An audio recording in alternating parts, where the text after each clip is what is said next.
de manera intermitente en el hospital y de esa forma al menos tengan la oportunidad de mirar los pacientes, porque realmente a partir de ellos es donde comienza el aprendizaje. Sin mirar pacientes es muy difícil a veces tratar de que las abstracciones que nosotros hagamos mentalmente podamos encontrarlas si no vemos un paciente. Entonces, la invitación es a estudiar con ánimo, con honestidad y tratar de que a partir de estos problemas saquemos lo mejor de nosotros, porque lo que queremos es una calidad en la atención de nuestros pacientes. Dicho esto, entonces, sepan que el tema recién nacido no se trata de abarcar todo, esto es una visión panorámica donde vamos a encontrar la mayoría de las situaciones normales y otras que no son anormales, pero que son pasajeras y debemos conocerlas, al menos las más frecuentes. Por supuesto, vamos a tener la oportunidad de detectar patologías y eso lo hacemos en la medida en que tengamos ya un entrenamiento y podamos diferenciar lo que es normal de lo anormal. Con el recién nacido hay que conocer la historia prenatal, ¿sí? Porque a partir de los antecedentes maternos y del parto vamos a encontrar el diagnóstico del recién nacido de manera muy sencilla. ¿Sí? Entonces, los recién nacidos, cuando se obtienen, no vamos a encontrar algo estático. Ellos tienen unos cambios dinámicos que nos hace que debamos revisar al paciente inmediatamente nació y en lo posible antes del alta del centro hospitalario donde esté al lado de la madre, puesto que hay algunas anomalías o situaciones normales que son pasajeras que no se presentan inicialmente y pueden estar presentes al segundo o tercer día. Entonces es importante entender que los niños tienen unos cambios dinámicos. Lo realmente es tratar de encontrar un niño que tenga unos parámetros dentro de lo que se ha considerado normal, ¿sí? Que tenga buena vitalidad en ese momento y que descartemos que tenga anomalías patológicas, sean, digamos, adquiridas o sean congénitas. En ese sentido, aquí les muestro unos parámetros, no se los voy a mencionar, pero sepan que al menos las medidas antropométricas están circunscritas en unos puntos donde podemos considerar lo normal, el peso, la talla, el perímetro cefálico, por supuesto que tenga un Apgar mayor de 7, que no tenga una enfermedad o unas anomalías congénitas y unos signos vitales que son variables en la medida en que el paciente va haciendo la adaptación de la vida intrauterina a la extrauterina. Valoramos la edad gestacional, ¿sí? Previamente casi siempre se conoce la edad gestacional por fecha de última menstruación o por ecografía del primer trimestre, pero debemos hacer un examen físico cuidadoso y rápido y podemos determinar la edad gestacional porque muchas veces no encontramos coincidencia con la valoración de la edad gestacional prenatal o en el momento del parto con el examen físico. Entonces nosotros estamos, digamos, obligados a hacerlo. El tamizaje, el que se hace actualmente, es solamente el de hipotiroidismo a través del examen TSH. El año pasado ya el gobierno tiene una ley donde se va a ampliar el tamizaje y va a incluir otras patologías, fibrosis quística, hiperplasia suprarrenal congénita, fenilcetonurias y los errores innatos del metabolismo. Así que eso está próximo a que comience y ojalá eso sea posible. Todo niño cuando nace hay que echarle goticas en los ojos, bien sea con tetraciclina, eritromicina, nitrato de plata, con lo que realmente se tenga, todo con el fin de hacer profilaxis contra las conjuntivitis y específicamente contra Neisseria gonorrhoeae y por clamidia.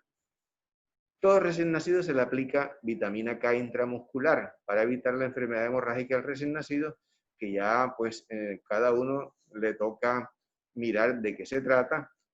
Aquí de lo que nosotros necesitamos saber es que con la vitamina K estamos evitando que se presenten hemorragias por factores dependientes de vitamina K. En Colombia y en general en toda Latinoamérica se le aplica a todo recién nacido la vacuna contra la tuberculosis y la hepatitis B. Es básicamente lo que se hace en un comienzo. La edad gestacional, para que miren, yo sé que es primera vez que ustedes están mirando, están oyendo hablar de estos temas y por supuesto en la práctica lo van a plasmar y debemos diferenciar de una manera muy rápida lo que es un prematuro, son menores de 37 semanas, y los recién nacidos a término. Los recién nacidos a término actualmente los han tratado de dividir en a término temprano, a término como tal y a término tardío. Pero bueno, lo importante es que sepan que un niño a término va de 37 hasta 41 semanas y 6 días. Y los posttérminos mayores o iguales a 42 semanas. Ya en su momento habrán formas de evaluar la edad gestacional. Examinar al recién nacido no cuesta mucho, pues ya el tamaño del paciente se presta para que nosotros hagamos un recorrido rápido de la cabeza hacia los pies. El examen puede comenzar como uno realmente lo crea conveniente, pero lo lógico es tratar de obtener datos que no lo haga variar algunas situaciones. Por ejemplo, si ustedes van a tomar la frecuencia cardíaca, no se pongan a manipular primero al paciente, toca primero examinarlo. Si quieren mirar la frecuencia respiratoria, contabilicen la frecuencia respiratoria sin tocar al paciente, sin estimularlo, que no esté llorando, etcétera, etcétera. Entonces, hay que, digamos, priorizar las cosas de acuerdo a lo que se está buscando. Pero bueno, aquí les voy a mostrar por sectores para que vean que la cuestión no es difícil. En la piel, veamos todos estos aspectos. El color rojo de los niños, que se llama plétora, ustedes tienen aquí esta imagen.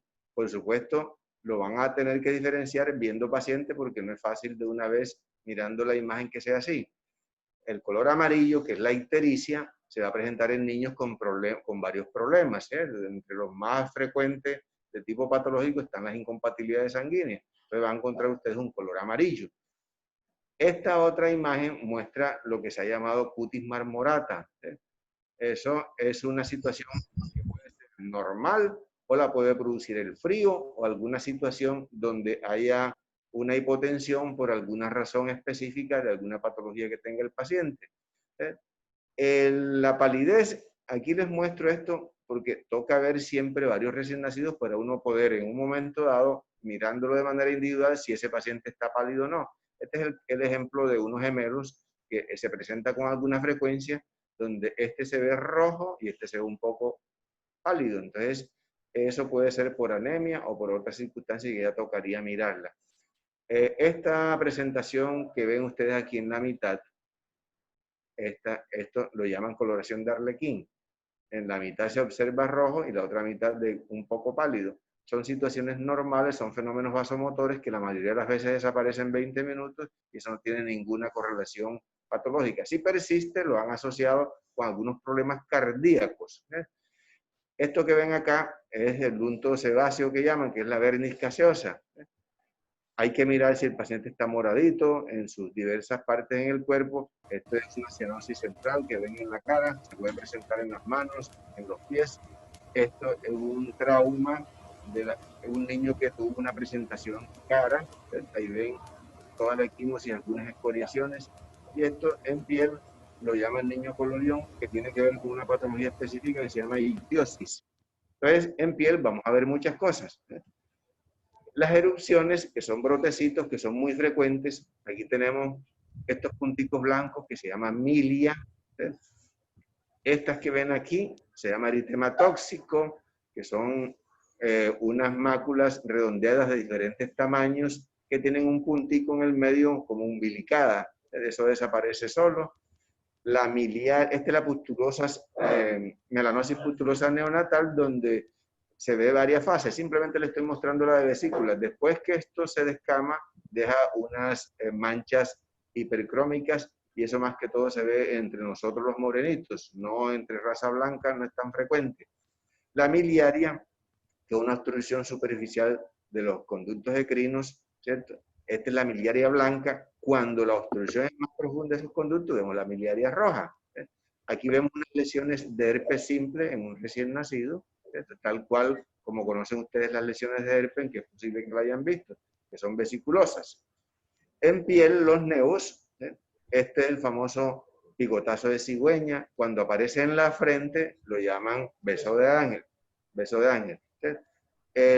Hay una lesión que es bueno que la diferencie, se llama hemangioma en fresa. No es como una fresa, sino es por el color, que es un hemangioma macular eritematoso brillante y usualmente aparece en la cara bien delimitado, que no tiene muchos problemas. Así nosotros vemos muchos niños que tienen ese, digamos, esa manchita y desaparece en la mayoría de las veces antes de los 7 años. Pero esta sí que no desaparece, que es lo que llaman coloración en vino porto. Ocasionalmente puede estar asociada con lesiones internas y van a encontrar, digamos, a veces unos hemangiomas cerebrales donde se presenta con convulsiones que son de difícil tratamiento, que lo han llamado esto que ven aquí, síndrome Sturge-Weber. Las manchas mongólicas, ustedes lo han visto en muchos conocidos, en familiares, etcétera. Esto no te representa ningún problema. Los hemangiomas, dependiendo pues el tamaño, en esa medida va a mostrarse cómo es y ocasionalmente cuando es gigante hace secuestro de plaquetas y se produce una trombocitopenia, que eso lo han llamado síndrome de Casabas-Merry. Más que todo es cuando da en extremidades. Esta es una lesión que cuando la vean no se les olvide que lo llaman neomelanocítico. Siguen examinando, fíjense, vimos toda la piel, la cabecita, vean la forma, siempre la inspección nos da mucha información. Midan el perímetro de manera adecuada por el occipucio, por los cóndilos frontales y establezcan bien.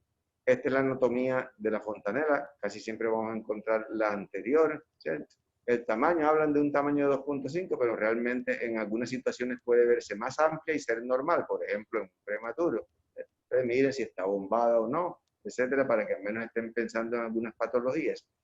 Los niños cuando pasan por el canal vaginal, si se trata de un parto traumático, se pueden dar unas lesiones que corresponden a los traumas obstétricos. Aquí vean este diagramita que me parece fundamental para entenderlo. Van a encontrar lo que es el caput sucedáneo, que se da más que todo en el cuero cabelludo, en el tejido celular subcutáneo. O sea que eso ustedes lo van a encontrar que son como unos pliegues del cuero cabelludo.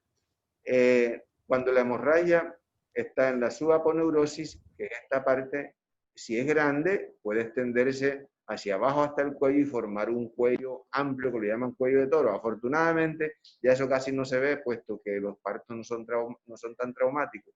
El cefalomatoma es una hemorragia del subperiósteo, ¿cierto? Entonces, por eso, como es en el subperióstico, no se va a mover de allí, queda en ese hueso. Por eso cuando ustedes le van a encontrar que dice que no sobrepasa la sutura. Se trata simplemente de una hemorragia, que eso no hay que hacerle otra cosa, que viene siendo esta que les estoy señalando aquí. Eso se ve así, es limitada, se toca como un sacabocado, es fluctuante. Esto simplemente es cabalgamiento de los huesos, un parto traumático. Aquí también lo ven, aquí puede tocarse tal vez un caput sucedáneo. Esto hace parte de los traumas obstétricos, una presentación del brazo cuando fue a nacer. Este es un trauma propiciado pues de manera accidental. Esto es otro trauma que son circulares de cordón. Entre otras cosas, este paciente fue nuestro y salió muy bien. Tenía 5 vueltas, afortunadamente estuvo muy bien. La craneosinostosis es una situación donde normalmente ustedes van a encontrar que los huesecitos se pueden moverlos de la cabeza. En estos casos uno no ve movilidad y eso es lo que es un cierre prematuro de la sutura. De todas maneras es importante al menos que lo tengan en cuenta y lo describan. Y esto, que lo llaman craniotabes, es una sensación a la palpación de la cabecita donde van a encontrar como si estuvieran hundiendo una bolita de ping-pong. Eso puede ser normal por la posición en que vienen las cabecitas, a veces que están sobre los huesos de la pelvis de la madre, u ocasionalmente asociadas a algunas patologías como osteogénesis imperfecta, que se llama, y la sífilis, que es raro encontrarla.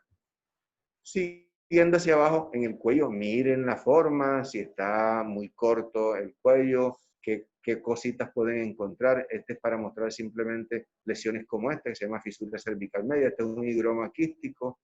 Esto es un hematoma del músculo esternocleidomastoideo. Se presenta usualmente después de la primera semana, después de los primeros 10 días. Todo esto tiene que ver con los traumas al momento del parto y las formas de los cuellos. Los cuellos cortos y alados pueden encontrarse algunos síndromes. Aquí ven, este es el de Turner, este es el de Nuna, de Klippel-Feil. Entonces, es simplemente para que ustedes estén atentos, aunque no le pongan nombre concreto, pero al menos sepan que es un cuello que es anormal. En la cara, esto es frecuente, tiene que ver mucho con el influjo hormonal materno, que es el acné.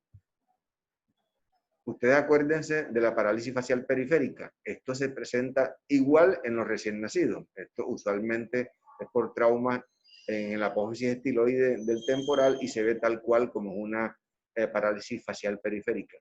Esto es una implantación baja de las orejas. Normalmente se debe tirar una línea que va de aquí y debe pasar más o menos un tercio por debajo de la parte superior del lóbulo. Fíjense aquí, pasa por acá la línea, entonces es una implantación baja y tiene que ver con algún tipo, bien sea de síndromes o de anomalías congénitas asociadas sobre todo de tipo renal.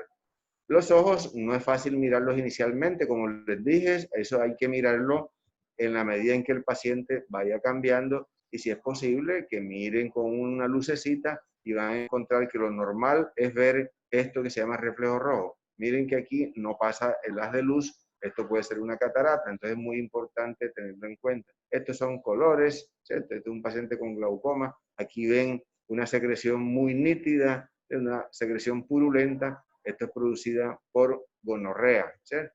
Eso es por el gonococo. Hay que estar muy atento a todas estas situaciones.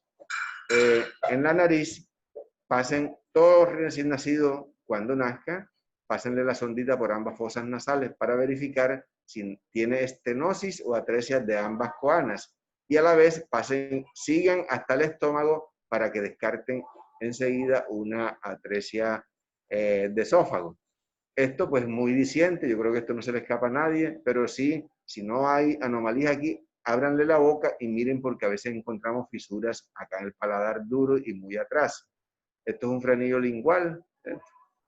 Aquí vamos a encontrar unas perlas que llaman perlas de Epstein, ¿cierto? Las encontramos en el paladar duro. Cuando aparecen acá en la encía son las mismas, se llaman de Gong. Esto es una ránula, ¿cierto? La ránula es un quiste de las glándulas sublinguales, aparece en la base de la lengua. Esto que ven acá se llama mucocele, es un trauma de los conductos usualmente.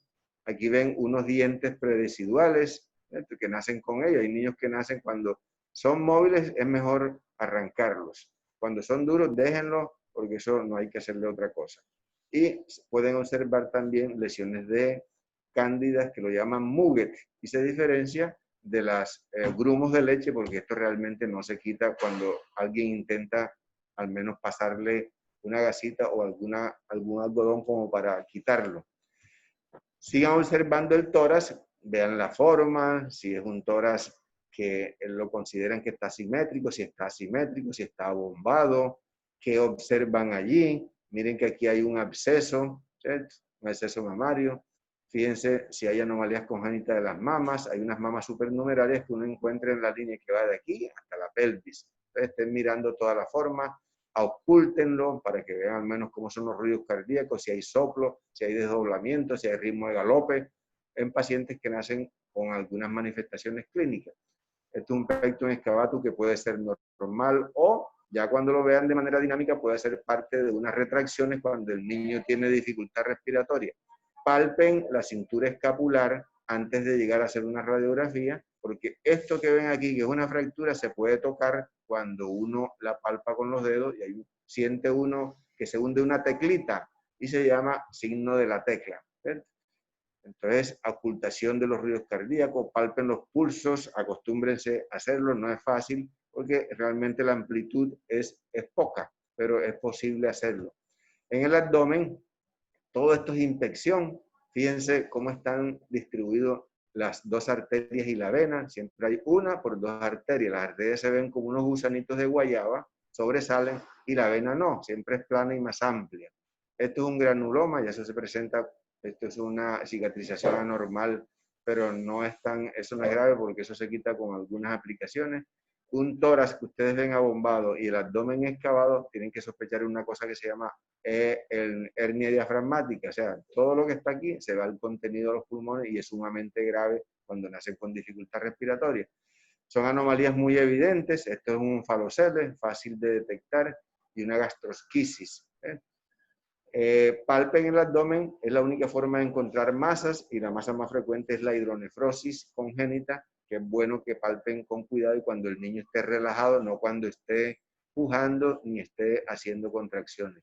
Los genitales, fíjense bien si son de acuerdo si es una niña o un niño. Esto es para mostrarle que pueden haber ambigüedades sexuales, donde hay un clítoris muy prominente y los labios mayores semejándose a unos escrotos. Esto es un hidrocele. Y miren bien el pene para poder encontrar estas huequitos que se ven que se llaman hipospadias, ¿cierto? Que se encuentran desde la uretra hasta el escroto. Tienen todo este recorrido y es muy bueno mirar con detenimiento. Fíjense bien en la zona perineal, miren el ano. Esto es una atresia de ano, no es la mejor foto, pero esto es una atresia del ano y esto es una fístula en una niña. Entonces, tiene una atresia de ano con una fístula recto vaginal y por aquí hacia su meconio, pero tiene un ano imperforado. Esto es un trauma obstétrico por una presentación de nalga, se ve bien feito, es bueno que lo observen. En las extremidades van a encontrar este tipo de anomalías. Las sindactilias en las manos, en los pies. En las manos se presentan usualmente entre estos deditos y en los pies se encuentran el segundo y el tercero. Esto es una polidactilia. Se puede ligar cuando el pedículo es pequeñito y eso no es ningún inconveniente. Observen de pronto en los pacientes sindromáticos cómo son los pliegues. Estos son los pliegues normales, este es el famoso pliegue siniano, las deformidades de los miembros inferiores. Miren bien la columna, fíjense en esta fosita. Usualmente esa fosita no tiene inconveniente, sobre todo cuando la distancia del ano hacia acá no es mayor de 2 o 2,5 centímetros. Aquí si ven dos huequitos, hay que mirar si tiene fístula, algunas anomalías concomitantes de las vértebras. Este es un mielomeningocele, eso se ve de manera muy a la vista. La cadera, hay algo siempre que hay que pendiente, que es que no vaya a tener una anomalía de la cadera y la que de pronto más se insinúa es en la displasia de caderas. Entonces, se puede observar cuando se coloca boca abajo si hay una simetría en los pliegues de la parte esta que están mirando. Entonces, aquí hay una aparente asimetría y ocasionalmente puede verse acortamiento de uno de los dos miembros para ir sospechando que de pronto tenga una luxación de cadera. Y hay dos maniobras que siempre se hacen, hay que hacerlas con cuidado y hay que practicarlas para poderlas hacer en un paciente por lo demás que lo encuentre en una situación de relajación. Porque si está moviendo, esta es una de las articulaciones que tiene mayor tono en el cuerpo de los recién nacidos. Así que si lo hacen en un paciente que se está moviendo, no es mejor, no lo hagan porque lo que hacen es, digamos, incomodarlo y le van a producir es dolor. Estas son las dos maniobras, va a llevarlo, ¿cierto? Uno trata de sacar la cabeza del fémur del acetábulo del ilíaco, ¿cierto? Y la de Ortolani hace lo contrario. Cuando el paciente está luxado, se trata de introducir la cabeza dentro del acetábulo. Entonces eso es muy sencillo, pero en la práctica lo verán mejor, ¿cierto? El sistema nervioso, observen cómo es la actividad, si se mueve, si llora, cómo es el tono del llanto, si está muy quieto, etcétera, etcétera, si está convulsionando. Fíjense el tono muscular de acuerdo a la edad gestacional. Entre menor edad gestacional, menos tono muscular. Los reflejos, ¿sí? Los primarios que llaman, aquí este es de prensión, este es el de la marcha, este es el de búsqueda, que es un estímulo muy bueno para que el niño se estimule con el pezón y busque enseguida la leche materna. Este es el reflejo de Galán, ustedes lo estimulan así, de un lado, y el niño se tuerce hacia ese lado y lo hacen del otro lado igual. Este es de succión, pues eso no necesita presentación. Esto que la mamá lo llaman que el niño se asusta, este es el reflejo de Moro, y este es el de Landau. Esto se presenta después de 3, 4 meses, esto no es en el recién nacido. ¿Okay? Los traumas al momento del parto pueden ocasionar algunas lesiones del sistema nervioso periférico. Aquí están las raíces nerviosas como para que miren cómo son estas raíces y cómo se expresa clínicamente como parálisis de ERT, donde está comprometida las raíces C5 y C6 y van a encontrar ustedes pegadito el brazo, que es en aducción, hay una rotación interna, pero tienen control de la mano. En cambio que la otra, que es la de Klumpke, que incluye estas raíces nerviosas, van a encontrar la diferencia, es que la mano realmente no le funciona muy bien. Y ocasionalmente cuando compromete las fibras simpáticas de la primera torácica pueden encontrar ptosis y miosis del mismo lado. Entonces son situaciones pues que hay que establecer en su momento, pero sepan que existe, sobre todo en partos obstétricos.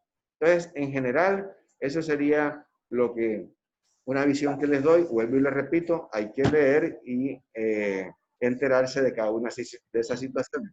Los prematuros son niños menores de 37 semanas. Ya saben que estos tienen un comportamiento algo diferente en cuanto a que su maduración neurológica y fisiológica no es igual a la de un niño a término, ¿cierto? Entonces son niños menores de 37 semanas, ¿cierto? Hay unos factores predisponentes que creo que son fácilmente entendibles, ¿cierto? La clase social baja, la edad materna, si es fumadora, etcétera, etcétera, la falta de control prenatal, y unas causas de parto prematuro, que por supuesto el parto prematuro, ya esto es algo muy obstétrico, pero que es importante conocer en la historia para que ustedes vean por qué se presentan los partos prematuros, y en lo posible hay que buscar una causa. ¿Sí? Aquí les menciono esto, que de pronto, dado lo contemporáneo, actualmente y sobre todo en la medida en que los países vayan avanzando, ustedes saben que nuestras mujeres tienden a no tener niños antes de la edad de 30 años en algunas sociedades. Entonces viene lo que es la inseminación artificial y esto da consigo muchos embarazos gemelares como causa de prematuridad. El solo antecedente que una madre ha tenido un prematuro es un factor y que precipita el parto prematuro. Entonces, todo esto creo que hace parte de la historia y es bueno que ustedes lo estén mirando. Entonces, la clasificación, según la edad gestacional, la tradicional ha sido esta. Han colocado como prematuro límite, o sea, cercano al término de 35 a 36 semanas, el medio o moderado de 31 a 34 y el extremo menor de 30. Esto es lo que tradicionalmente se ha hecho. Pero como ustedes saben que, dado que la supervivencia de los recién nacidos prematuros ha aumentado, entonces ya se ha ido el límite de lo extremo más hacia abajo, porque en la medida en que haya tecnología y en la medida en que se tengan más recursos, sobreviven más niños prematuros. Por esa razón, pues hay otra clasificación que ustedes la pueden encontrar descrita de esta manera. Los tardíos de 34 a 36, los prematuros tempranos menores de 32 y los extremos menores de 25 semanas. Pero ya pues aquí comienza uno a mirar lo que es la viabilidad de un recién nacido o si se trata de un aborto, donde los preceptos bioéticos cobran importancia, pues no nos vamos a referir, pero sí tengan en cuenta lo que es previable o no, porque hay muchas situaciones, digamos, un poco controversiales. Todo niño cuando nace debe tener más de 2.500 gramos. Independiente de la edad gestacional, recién nacido menor de 2.500 gramos se cataloga como bajo peso. De muy bajo peso, menor de 1,5 kilos, y peso extremadamente bajo, menor de 1 kilo. Los recién nacidos, también independiente de la edad gestacional, pueden ser de peso adecuado, de peso bajo y de peso grande. Hay unas curvas de crecimiento como las que conocen ustedes de los niños ya lactantes y mayores, igual también hay de recién nacidos y lo hay también desde el crecimiento intrauterino. Entonces son curvas donde están las derivaciones estándar presupuestadas de normalidad y donde vamos a encontrar lo que es adecuado, lo que es grande y lo que es bajo de acuerdo a la edad gestacional. O sea que un niño prematuro no necesariamente tiene que ser, por ejemplo, de bajo peso. Hay niños prematuros que pesan 2.700 y son tal vez grandes para la edad gestacional. Y así sucesivamente. Entonces hay que estar muy pendiente en las curvas, al menos para catalogarlos de esa manera. El examen físico nos ayuda mucho a determinar la edad gestacional de estos prematuros. Se han tomado en cuenta algunas escalas, hay varios scores, les traigo este que digamos es el más sencillo, que son medidas corporales, aparte de la neurológica, que en algunos scores lo tienen en cuenta, pero al menos sepan que existe, pero usualmente de manera práctica se está utilizando la forma de la oreja, el tamaño de la areola, la formación del pezón, la textura de la piel y los pliegues plantares. Todas estas variables tienen un margen de error. Esto no es una cuestión exacta. De todos estos parámetros del examen físico, digamos, el que más se acerca a la realidad son los pliegues plantares. No quiere decir que yo voy a sacar la edad gestacional por los pliegues plantares, pero al menos sepan que esto tiene mucha variabilidad.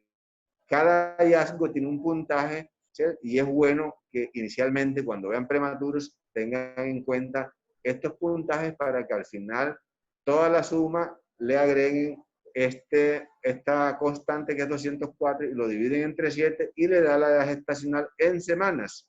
Eso es pues la tabla por examen físico, que lo han llamado siempre examen físico por capurro. Como los recién nacidos prematuros tienen muchas patologías, al menos el enfoque que yo les quiero dar es mostrarles lo que es el funcionamiento fisiológico de ellos y la susceptibilidad de cada uno de esos sistemas, aunque esto no es una relación, digamos, directa, porque todo esto va correlacionado. Sin embargo, es muy útil, puesto que lo ayuda a uno a entender por qué se presentan estas anomalías en todos los prematuros. Fíjense que no es lo mismo el comportamiento, el examen neurológico, un niño a término que un prematuro. Esto va a variar de acuerdo a esas características, comenzando por la misma anatomía. Ellos tienen todas estas situaciones que ustedes ven aquí. Hay una fragilidad vascular, al menos en la región de los ventrículos. Hay una escasa migración neuronal que va desde el centro hacia la periferia, porque eso hace parte de la maduración. Hay una pobre mielinización, ¿cierto? Todo eso hace que el comportamiento vaya a depender de su edad gestacional. A menor edad gestacional, digamos que va a encontrar uno menos reflejos primarios, va a encontrar a los niños, entre comillas, más hipotónicos, lo va a encontrar con menos respuesta, ¿cierto? Porque hay unos comportamientos que de acuerdo a la edad gestacional, así se va presentando, digamos, lo que uno vaya a buscar. Por ejemplo, el tono pasivo usualmente comienza después de las 28 semanas. El tono pasivo ustedes lo encuentran en la medida en que, digamos, si flexionan una extremidad, encuentran cierta resistencia. Y el tono activo va después de las 30 semanas y solamente es tocarlo y ellos mueven, digamos, lo estimulado. Entonces, digamos, en términos generales sería lo que uno esperaría encontrar cuando hace el examen neurológico de los prematuros. Como la susceptibilidad es tan grande, ya sabemos que hay una patología que se llama hemorragia intraventricular y periventricular, dado precisamente porque el sostén que hay alrededor de los ventrículos anatómicamente es muy endeble y los vasos sanguíneos se rompen con mucha facilidad y drenan al ventrículo o a la región periventricular en situaciones muy específicas. Pues ya en su momento sabrán, porque siempre hay que ir leyendo cada patología y vamos a encontrar que todas las fluctuaciones de flujo sanguíneo cerebral, alteraciones ácido-básicas, movimientos bruscos, volúmenes de líquidos administrados, muchas situaciones tienen que ver con que se rompan los vasos, que son muy frágiles. Esto es para que vean unas ecografías donde hay hemorragias intraventriculares de 1 grado y este de mayor grado, y aquí hay una hidrocefalia, para que estén enterados de que eso existe. Hay una lesión de la sustancia blanca que se puede presentar inclusive sin ninguna causa aparente en un recién nacido, que cuando aparece realmente tiene mucha asociación con mal pronóstico neurológico, son pacientes que indefectiblemente van a tener muchos problemitas, que es la famosa leucomalacia periventricular, ¿cierto? Que se da entre más prematuro es, más van a encontrarla. Otra alteración, digamos, otra susceptibilidad es que cuando estos pacientes presentan ictericia y se les suben los niveles de bilirrubina, pueden tener también disfunción neurológica inducida por esta sustancia, que cuando vean lo que es la hiperbilirrubinemia encontrarán la explicación sin ningún problema, pero yo sé que ustedes son juiciosos y desde ya están leyendo estas situaciones para que se vayan enterando. El sistema respiratorio igualmente. Yo creo que para nadie es un secreto la inmadurez que inherente está en estos pacientes, ¿cierto? La inmadurez neurológica no es lo mismo la respuesta que tiene el sistema nervioso central, sobre todo centroencefálico, a los cambios que se presentan por los gases arteriales de un paciente, bien sea que se le suba la CO2 o baje la presión de oxígeno, hace que, digamos, se estimule el centro respiratorio y eso, digamos, esa respuesta no va a ser la más adecuada en los recién nacidos prematuros, ¿cierto? Entonces, ahí va ya una explicación de origen central para que estos pacientes tengan inconvenientes con su respiración. Y eso se refleja mucho en una patología que se llama apnea del prematuro, ¿cierto?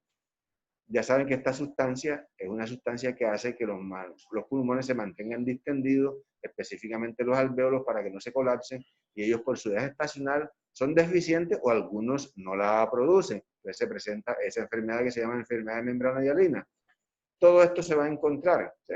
va a encontrar estas membranas muy gruesas, el intercambio gaseoso con la sangre no va a ser igual, hay poca respuesta de todos los quimiorreceptores que hacen que cuando uno presente algo, manden el mensaje allá al sistema nervioso y los mecanismos efectores hagan su papel para que lo pongan a uno alerta a tomar medidas en la respiración.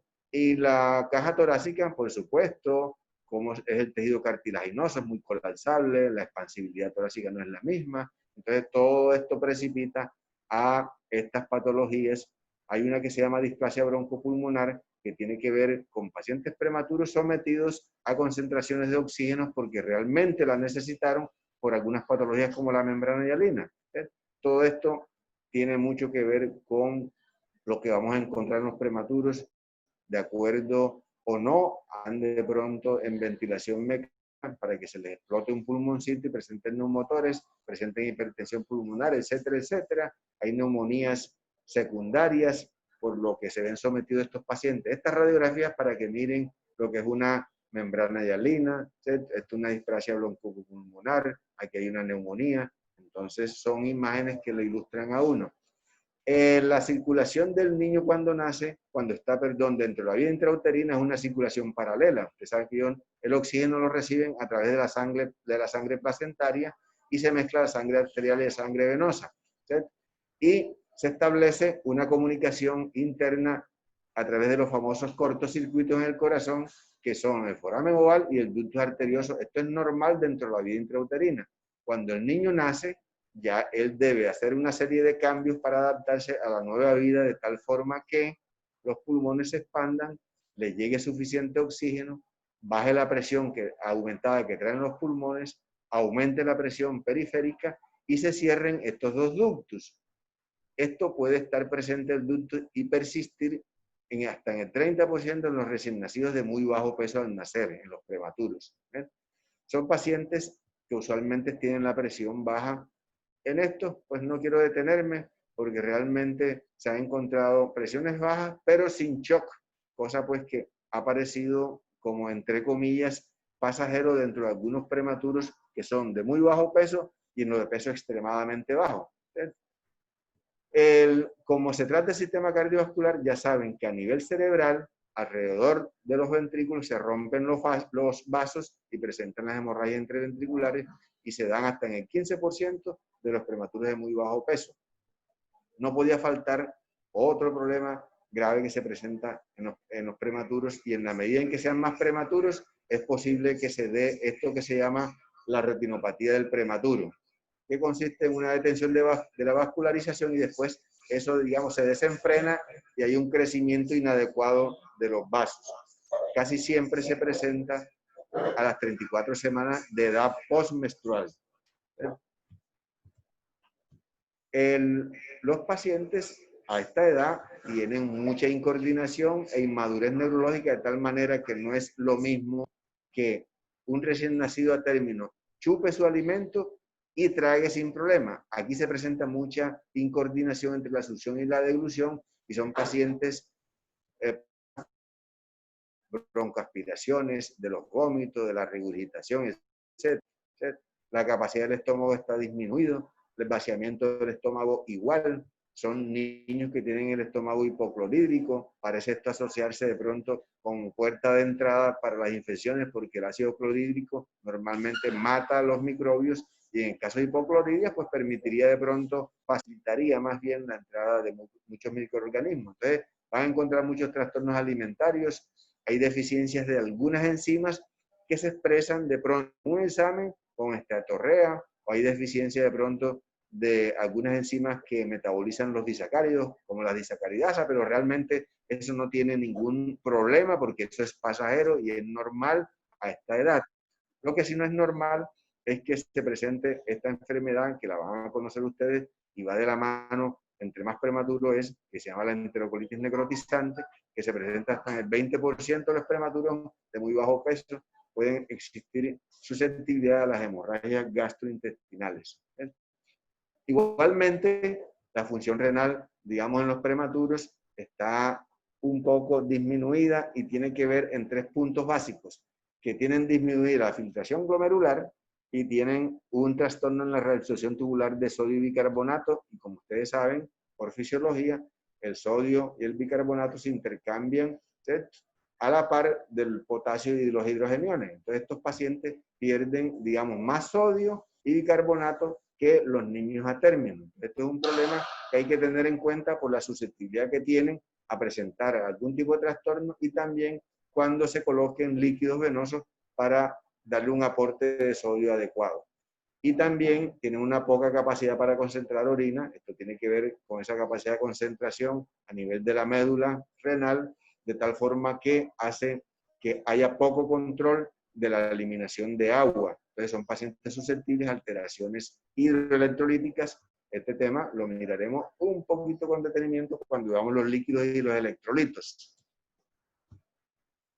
Cuando comenzaba a ver qué trastornos metabólicos presentaban estos prematuros, fíjense que ellos tienen reducido todas sus reservas y por lo tanto va a encontrar uno bajo, dice uno, bueno, casi todo, pero fíjense que es muy importante y se los digo para que uno no se lo olvide, y me voy enseguida a esta parte. Tienen reducido todo esto, la capacidad de producir albúmina, de protrombina, glucosa, calcio. Lo único es con el potasio y los hidrogeniones, digamos que son, para que uno no se lo olvide, son los que de pronto tienen menos posibilidad de que estén en menor cantidad, en cambio que las otras sustancias sí. Estos niños son muy susceptibles a hacer hipotermia, porque no hacen como nosotros o las personas, los niños mayores, que inicialmente el control de los cambios de temperatura se producen con el arco reflejo, donde ya sabemos, pues cuando hace frío hay un arco reflejo que hace que la persona al menos no sude y pueda mantener, digamos, una vasoconstricción esférica para mantener la temperatura corporal. Y cuando hace mucho calor, el arco reflejo hace que uno sude para enfriar la piel. Estos niños tienen ese arco reflejo disminuido porque son prematuros.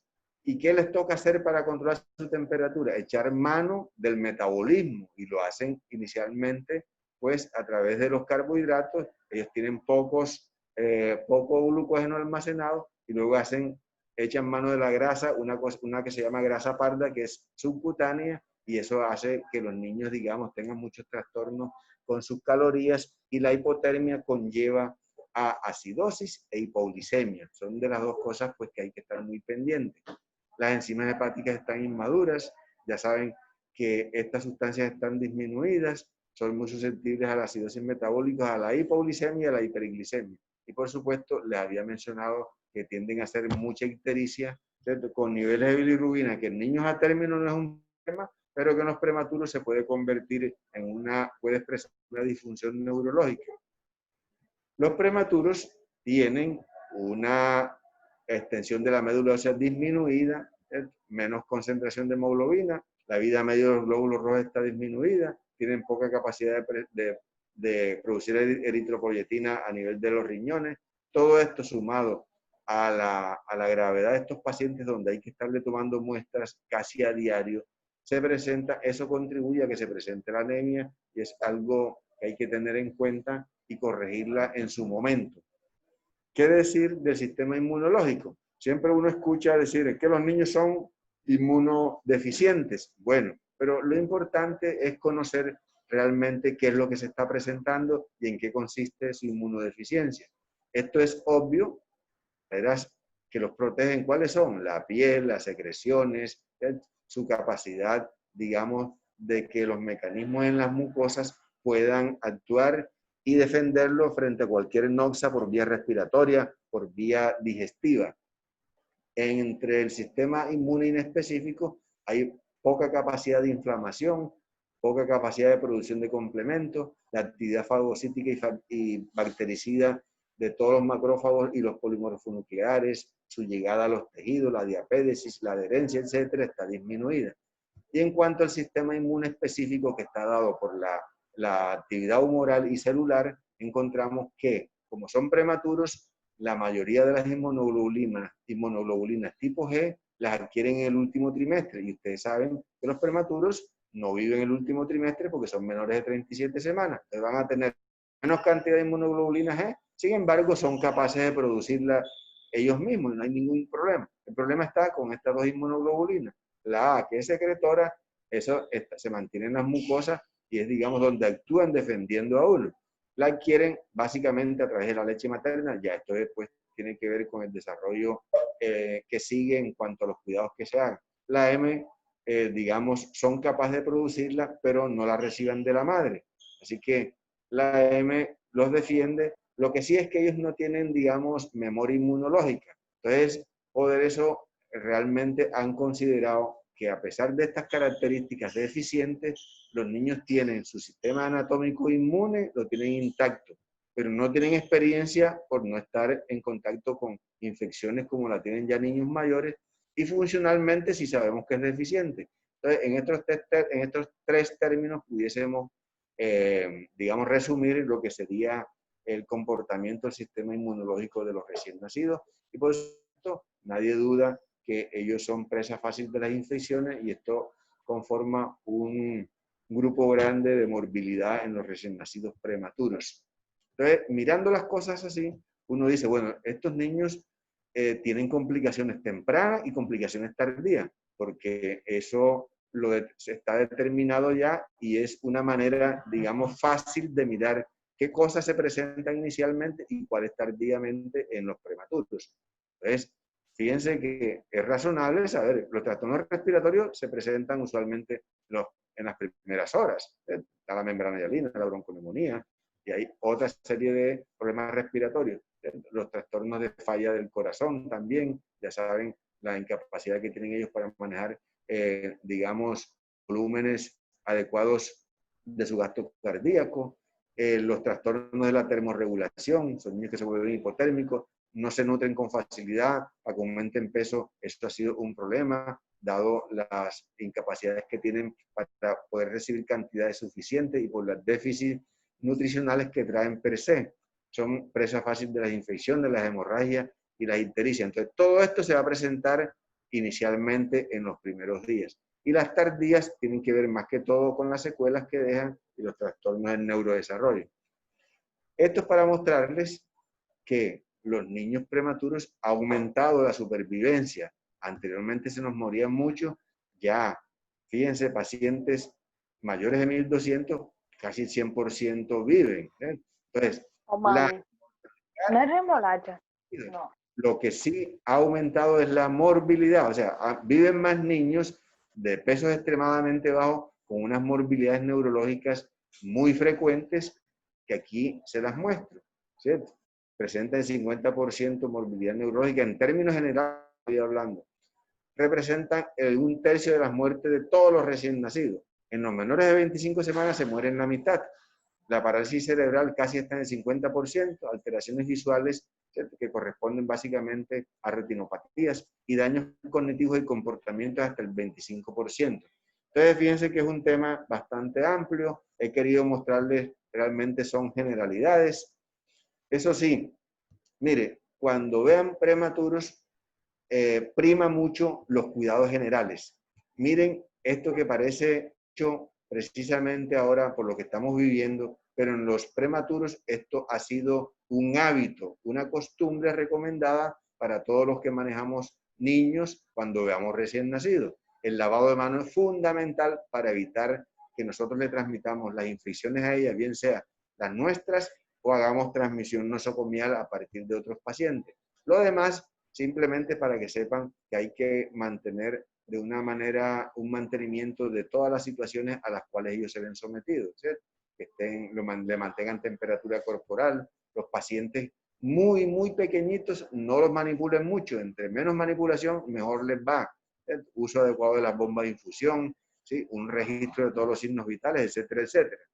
Entonces, esto quería mostrarles. Ya saben que aquí no podemos transmitir toda esta información, es simplemente, como llaman ahora, socializar, y ustedes se encargan, digamos, de aclarar muchas situaciones que sé, y todos estamos conscientes que eso no se adquiere de la noche a la mañana, pero lo fundamental sí, ¿cierto? Porque los objetivos ahí están plasmados en las guías del curso para que ustedes sepan al menos en qué consiste y qué es lo que se trata de obtener en cada uno de los, con cada uno de los temas, cuáles son las competencias que se quieren al menos adquirir al final de cada revisión y cada rotación. Bueno, si creen pertinente algunos comentarios, con mucho gusto. Y mientras piensan rapidito, les comento lo siguiente. Ya parece que habilitaron la plataforma Canvas. Todos ustedes están registrados, yo constaté, están en los cursos, son 6 cursos, ahí van a encontrar cuando entren a Canvas 6 cursos, pueden revisarlos cada uno y van a encontrar donde dice persona, donde se encuentran registrados. En 5 cursos hay 11, al menos hasta el día de ayer, 11 inscritos en cada curso, en los 5 primeros. Y en el sexto hay 55. Hasta ahora veo que son 110. No sé qué habrá pasado ahora, porque ustedes creo que están enterados que las matrículas se prolongaron hasta el día 14. Entonces, para que sepan realidades y con qué contamos y cómo están las cosas. Entonces, si eso es así y ya ustedes tienen el usuario al día y comprobado, hagan el ejercicio al menos para saber, primero, si ingresan, y 2, para que se den cuenta dónde aparece allí el aula virtual de pediatría, que es donde al menos he programado seguir estas charlas y es una buena herramienta, puesto que nos da la posibilidad de que ingresen todos y el tiempo es ilimitado. Así que en el transcurso creo que me voy a estar comunicando con el compañero encargado de esto, Blanco, Orlando Blanco, para que al menos estén en lo posible dispuestos para mañana. Vamos a ver, vamos a hacer la prueba y verificamos todo y estamos en comunicación. ¿Algún comentario?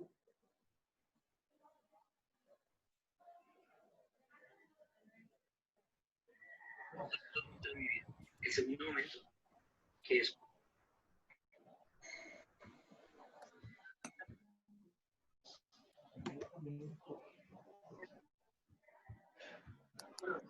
más para que te hagas una idea, yo después que me toca joderte temprano. ¿De qué? Por estar trabajando.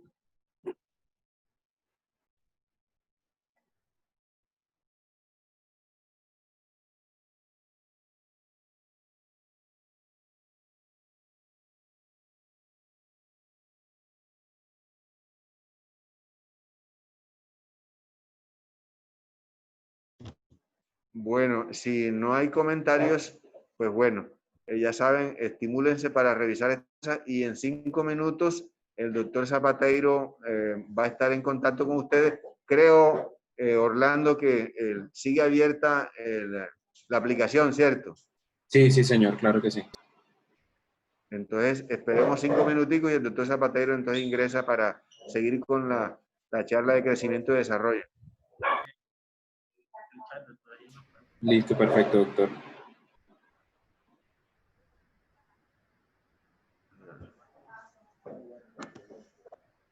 ¿Dónde están?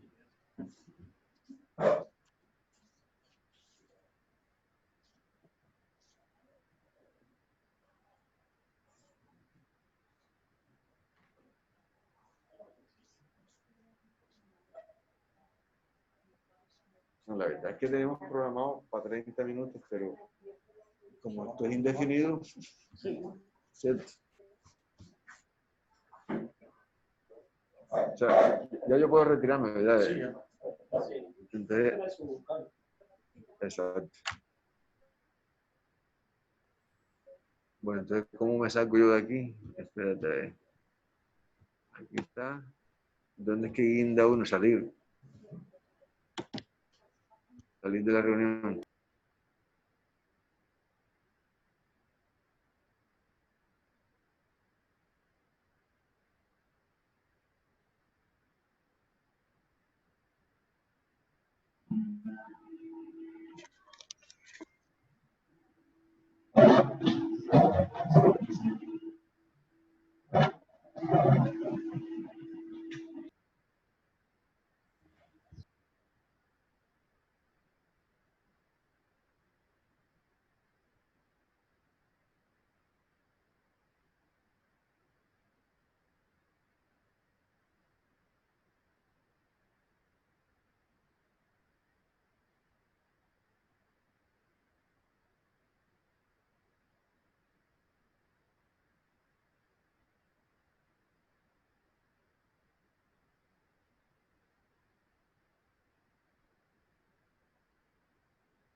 Sí.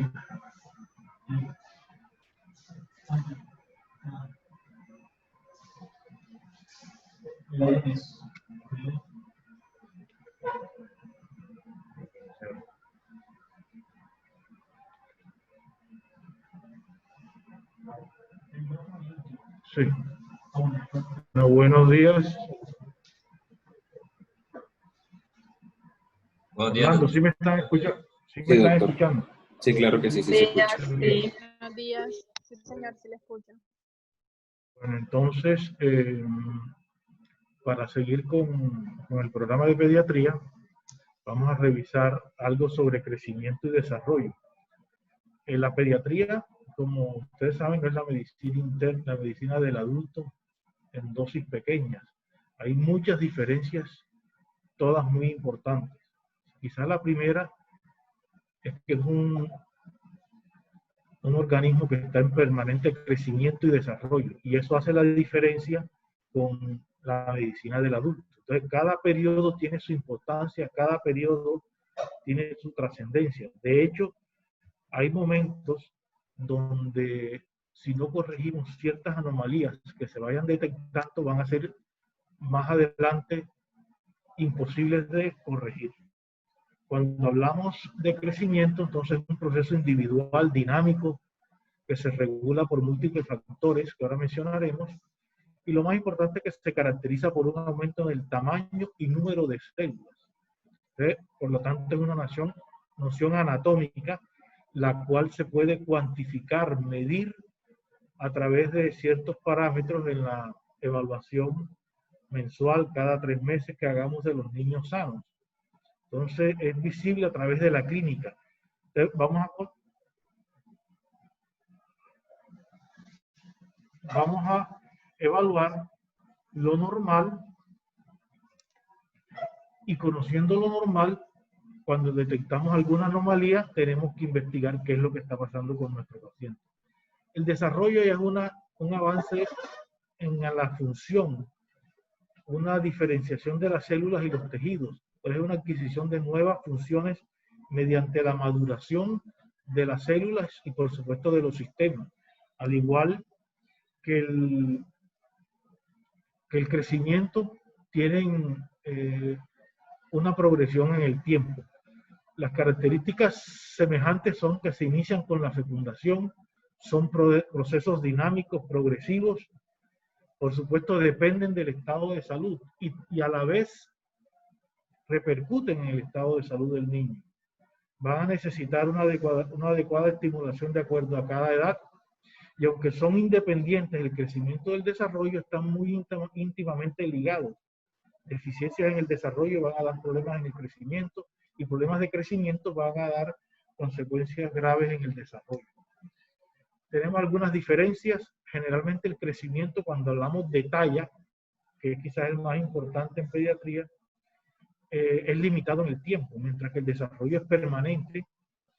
El crecimiento tiene una mayor velocidad en el periodo intrauterino y en los primeros 2 años, mientras que después del periodo neonatal y día a día va aumentando el desarrollo social y cognitivo de los bebés. La evaluación del crecimiento se hace por medidas antropométricas, mientras que la del desarrollo se hace con pruebas, escalas, valoraciones de cada sistema. El crecimiento básicamente es una noción biológica, anatómica, y el desarrollo tiene que ver mucho con el medio psicosocial, manifestaciones culturales de cada individuo. Algunas etapas para poder hablar en crecimiento y desarrollo tenemos que en los primeros 30 días hablamos del recién nacido, algunos hablan de 28 días. Lactante menor de 30 días hasta los 12 meses, lactante mayor de 12 meses hasta los 24 meses, preescolar de 2 a 6 años. El escolar, pues si es un niño, un varón, va de 6 a 12 años, y las niñas es de 6 a 10 años, porque ellas comienzan antes que los niños lo que es el desarrollo puberal. Entonces, inician la adolescencia un poquito antes. Entonces, para los niños, cuando hablamos del adolescente, de los 12 a 18 años, y las niñas de 10 hasta los 16 años. Cuando hablamos de crecimiento, vamos a encontrar que tenemos diferentes clases de crecimiento, que es el tipo general, que nos habla de peso, talla, tipo linfático, tipo neuronal, el tipo neural, tipo genital y otros tipos de crecimiento. Esta es una diapositiva donde va muy importante, porque aquí vemos de acuerdo a la edad del paciente cómo son los tipos de crecimiento. Aquí vemos que el tipo general de peso y talla, el niño crece rápidamente, y ahora veremos después eso también, en los primeros 2 años.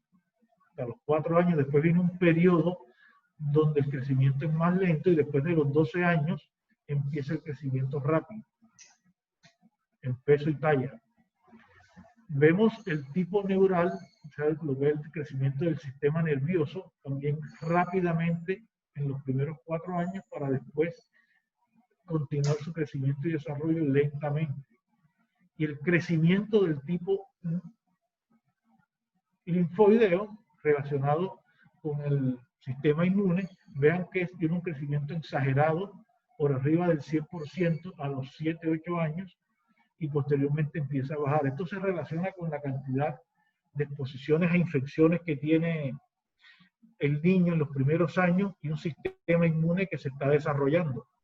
De aquí vemos que después, esto tiene su importancia y hay que conocerlo, es que en este periodo todos estos niños van a tener crecimiento de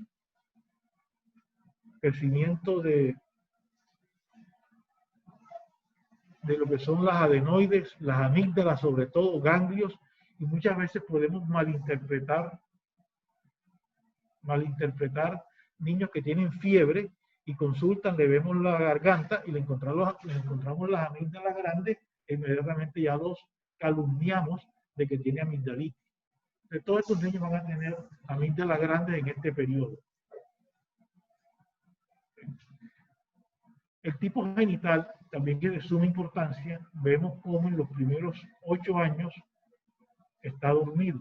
Después de 8 años, en las niñas empieza lo que es el desarrollo puberal. Ya podría iniciar la telarquía para aparecer posteriormente el vello púbico y la menarquia, que debe ser después de los 10 años. Toda niña que tenga un inicio de la pubertad antes de los 8 años, o sea, que inicie la telarquia, el crecimiento del botón mamario, antes de los 8 años, se debe investigar por pubertad precoz, que tiene sus consecuencias dependiendo de los días y sus consecuencias del propio desarrollo precoz, que es la talla baja al final. Mientras que en los niños, en los varones, el crecimiento puberal debe iniciar después de los 9 años. Entonces, si tenemos un niño de antes de los 9 años que inicia crecimiento de los testículos, vello púbico, debemos sospechar en ese paciente la pubertad precoz. Y las niñas antes de los 8 años con la telarquia antes de dicha. Otro tipo de crecimiento, bueno, la frecuencia cardíaca, cuando nace el bebé, más o menos tiene en promedio 140 latidos por minuto. En la medida que va creciendo en edad, talla y peso, esta frecuencia cardíaca va disminuyendo fisiológicamente. La frecuencia respiratoria también. El niño nace y respira más o menos hasta 60 veces por minuto. Podría mantenerse en los primeros 2 meses, hasta los 12 meses, 50 respiraciones por minuto, y de ahí en adelante 40, 30 después de los 3, 4 años, hasta llegar a los 18 del adolescente, al igual que los adultos. Mientras que la presión arterial es lo contrario. En la medida que el niño está creciendo, va aumentando los niveles de presión arterial, o sea, son directamente proporcional los valores de presión arterial a la edad. La agudeza visual es de mucha importancia.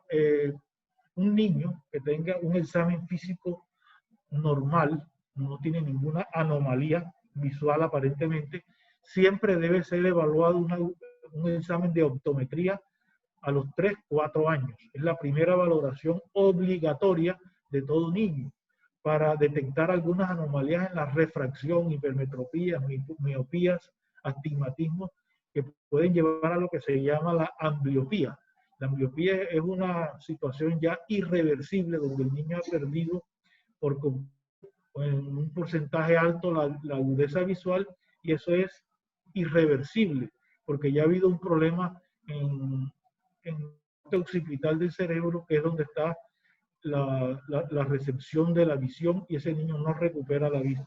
Entonces, todo niño a los 4 años como tarde debe tener una valoración de optometría obligatoria. Si el niño fue prematuro, se le hará una valoración de la retina en el periodo neonatal. Ya el doctor González les mencionó de la retinopatía del prematuro, que es una causa de ceguera.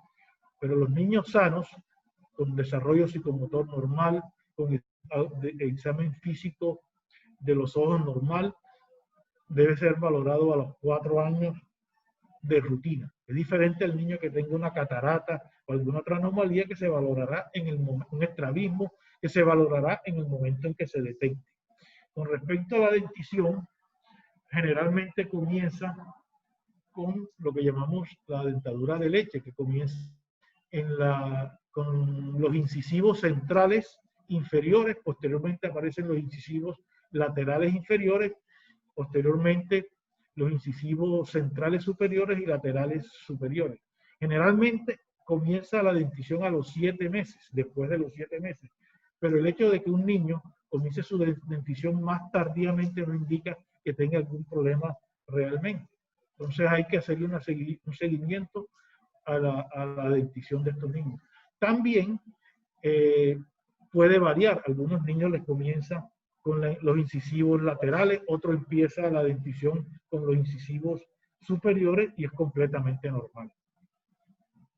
Con respecto a los factores que determinan tanto el crecimiento y por supuesto el desarrollo, tenemos los factores genéticos que hasta el momento no son cambiables. Por el momento, una vez se produjo la fecundación, ya la carga genética está dada y el patrón genético de ese niño va a estar determinado de por vida.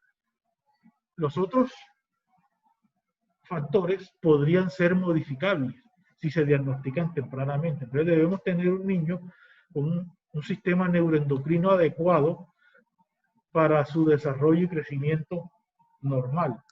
Desde el periodo neonatal se debe hacer, apenas nace el niño, ustedes que vienen de obstetricia, saben que se le hace lo que es el tamizaje para hipotiroidismo congénito. Todos los niños deben tener una TSH al momento de nacer para diagnosticar hipotiroidismo congénito, porque es el primer problema que podríamos tener. Y sabemos que los niños que tienen hipotiroidismo congénito, si no se diagnostican en estos tamizajes, cuando tienen las manifestaciones ya es demasiado tarde. Son niños que van a quedar con secuelas, problemas permanentes de su neurodesarrollo, del crecimiento, cuando tienen hipotiroidismo severo, si no se tratan y diagnostican en el primer mes. Todos los niños deben tener entonces, apenas nacen, una TSH tomada del cordón y evaluar ese resultado en las primeras 2 semanas. A los niños, además de quererlos, hay que demostrarles que se quieren. Se ha demostrado que estos niños que tienen un ambiente afectivo, de amor en las casas, crecen mejor. Claro está que ahí viene la carga genética, por mucho amor que le demos al niño, si va a ser bajito, va a ser bajito. No va a romper esa barrera de la parte genética. Todos los componentes socioculturales, nutricionales, por supuesto, en su momento hablaremos de la nutrición, pero hay componentes culturales, sociales, que tienen mucho que ver con la parte nutricional. Y la nutricional, por supuesto, con los factores económicos. Aquí, de paso, vamos a comenzar a que se recomienda la lactancia materna exclusiva en los primeros 6 meses, con lo cual se van a resolver muchos o a prevenir muchos de los problemas nutricionales de nuestros bebés. Vemos cómo madres que no dan lactancia materna exclusiva y por cuestiones económicas, entonces tienen que diluir las fórmulas, los potes, lo que llamamos los potes de leche. ¿Qué te dije? Los potes de leche, entonces diluyen la fórmula y empieza lo que se llama el riesgo de desnutrición. Factores ambientales, ahora que hay tanto desplazamiento, por supuesto es de suma importancia para determinar que haya un crecimiento y desarrollo adecuado. Los niños que son desplazados generalmente van a tener problemas económicos, problemas nutricionales, problemas socioculturales, que implica ese cambio de ambiente. Entonces, en resumen, estos factores vamos a tener un equilibrio entre la salud y la enfermedad. Tratar de mantener una salud adecuada para que haya un crecimiento y desarrollo normal. Con respecto a cómo valoramos al crecimiento, ya dijimos que es un proceso cuantificable, medible. Y no hay otro instrumento más importante, más valioso que las gráficas de crecimiento, que yo creo que ya todos las conocen, ahora las veremos. Básicamente existen 5 gráficas estándar. Peso para la edad, donde rotulamos la talla para la edad, perímetro cefálico para la edad, peso para la talla, que es el más importante parámetro para evaluar desnutrición, peso para la talla, y el índice de masa corporal, que es muy útil para evaluar lo que es obesidad. El crecimiento, entonces, para recordar, es un proceso, no es una cualidad estática. Entonces debemos, lo ideal es tener en una curva de crecimiento, durante la consulta de crecimiento y desarrollo, una curva donde nos diga cómo venía ese niño en los meses anteriores, cómo lo encontramos hoy y una evaluación en un futuro para que nos diga cómo va el niño, porque podemos en un momento dado encontrar el día de la evaluación un niño con un peso y con una talla normal, pero de acuerdo a cómo venía ese niño puede que esté entrando en riesgo, ¿cierto? Entonces no es una evaluación única, sino a través del tiempo. Los recién nacidos a término, el peso y la talla reflejan es que han tenido un ambiente intrauterino normal, han tenido una evaluación un control del embarazo dentro de los límites normales, un niño que nace a término. Entonces, los padres a veces ven que su niño nace con 52, 53 de talla, pesan 4 kilos, y los papás miden unos 50, unos 60, y creen que van a tener hijos gigantes. No, eso se está reflejando es el control y la adecuada gestación que tuvo esa madre. Ya después de los 2 o 3 años, ya la talla del bebé sí va a relacionarse, promedio, hacer una correlación con el promedio de la talla de los padres. Los primeros 2 años todavía se refleja mucho cómo nació el niño y cómo se está alimentando. Ya después de los 2 o 3 años es que hacemos una evaluación más adecuada del futuro de la talla de ese niño.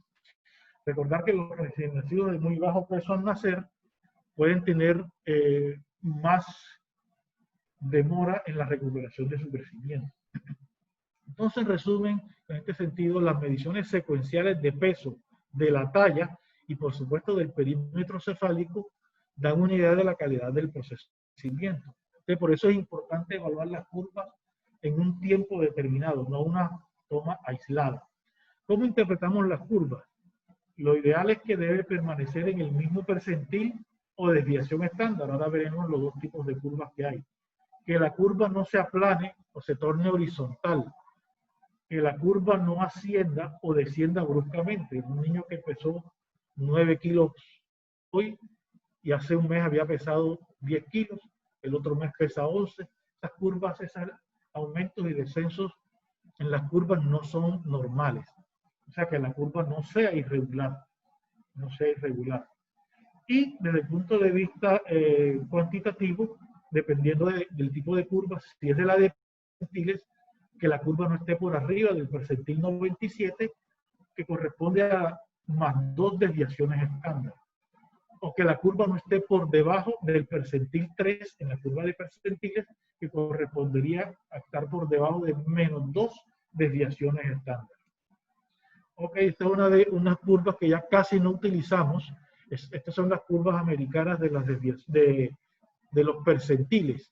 Entonces, acá tenemos la relación talla-edad.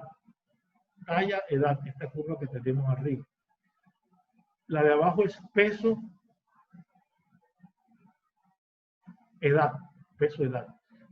La de este lado tenemos perímetro cefálico para la edad y esta es la relación peso-talla.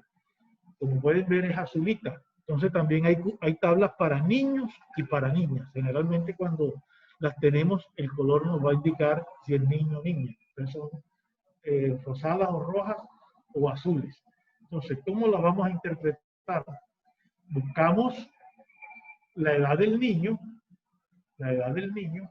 y aquí buscamos el peso y ponemos un puntito, ¿cierto? Lo mismo para la talla y lo mismo para el perímetro cefálico y la relación peso-talla.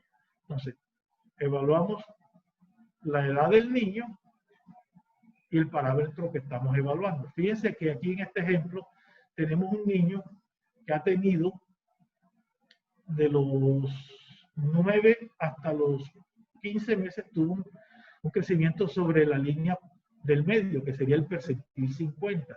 Pero en este momento, después de los 15 meses, la curva se horizontaliza. Si vemos este puntico aquí, está por arriba del percentil 3. Si vemos este punto aislado, podemos quedar tranquilos, ¿no? Tiene un peso por arriba del percentil 3, pero nos queda la preocupación si conocemos la tabla, la curva de este niño desde los 9 meses. Vemos que algo aquí ha pasado. A lo mejor el niño se hospitalizó por una diarrea, tuvo una neumonía, ha tenido problemas en la alimentación por factores económicos, pero ya esta horizontalización de la curva nos preocupa, ¿cierto? Aunque está entre un percentil 5 y 10, ya es una curva preocupante. Y vemos otro ejemplo acá, un niño que va creciendo en el percentil 5, ¿cierto? Estaría por arriba del 3, y si comparamos con este niño estaría proporcionalmente, pero este niño a mí me tranquiliza, porque este niño va sobre las líneas de crecimiento. Entonces, en resumen, esto lo importante es hacer una evaluación durante el tiempo.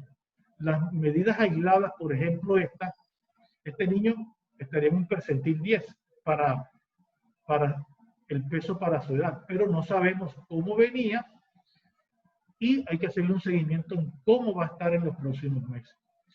Esta curvita acá es la de perímetro cefálico. Bueno, lo mismo para la talla, ahora hablamos de la talla.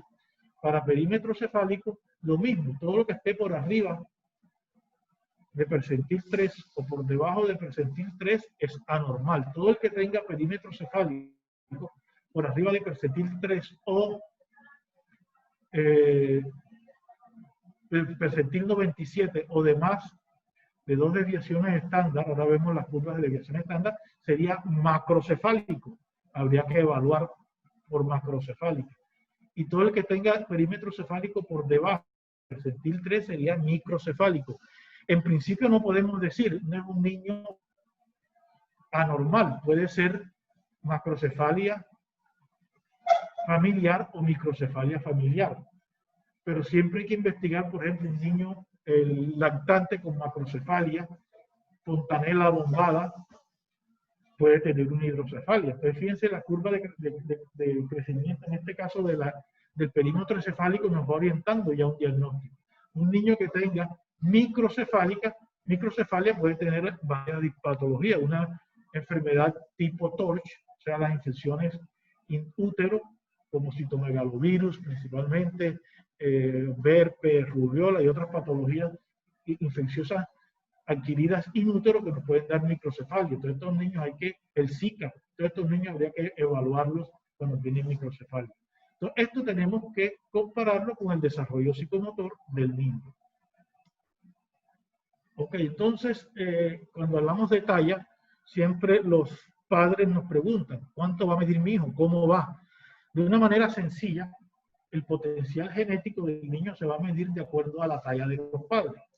Entonces podemos tener una fórmula para más o menos tener idea del potencial genético de nuestro niño. Entonces tenemos que sacamos la talla paterna más la talla materna dividido entre 2. Sacamos el promedio de la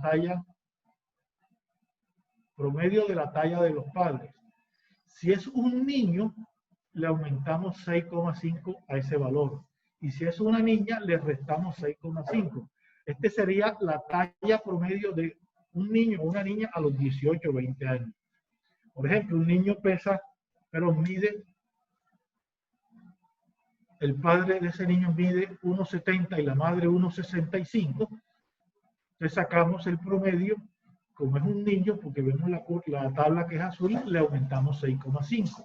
Entonces esa sería la talla promedio que podría alcanzar ese paciente. Pero como esto es genética, no es solamente matemática, eso puede ser más o menos 5 centímetros hacia arriba o 5 centímetros hacia abajo.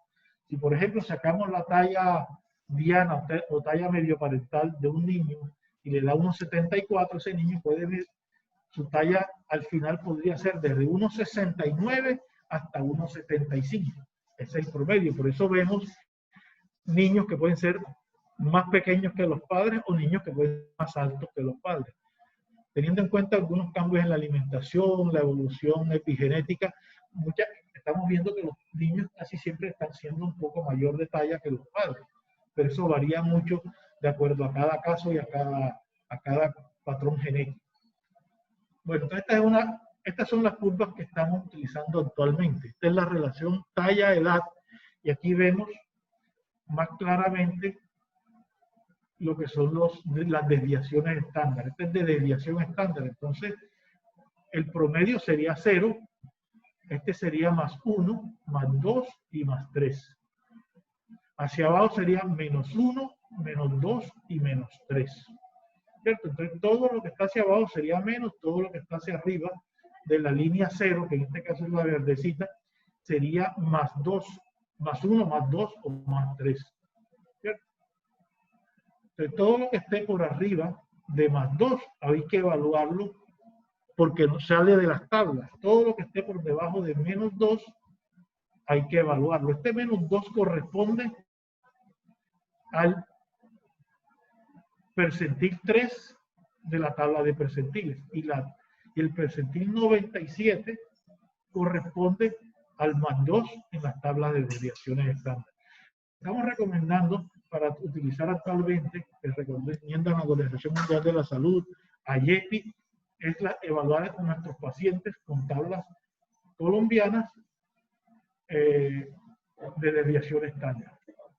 Entonces tenemos este peso para la edad, esta es una tabla de una niña, vemos que es rosadita, lo mismo tiene la línea 0, que es el promedio, más 1, más 2, todo lo que está por arriba de más 2, de peso para la edad ya es anormal.